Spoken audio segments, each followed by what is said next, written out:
guys, time to take lunch. Magla-lunch na tayo. So, si Papi ang tukang magluluto ngayon. Every Saturday and Sunday. Pag sinipag lang. So, nagluluto siya, nag-prepare siya ng pasta carbonara dahil yun ang request ni Camila. Ayan.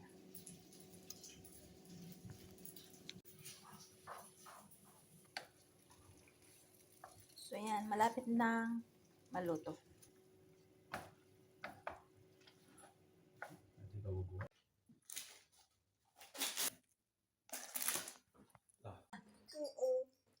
Ay, bono kami. Solo. Ay, kwan. Numero ecca. Amore. Amore, buon appetito.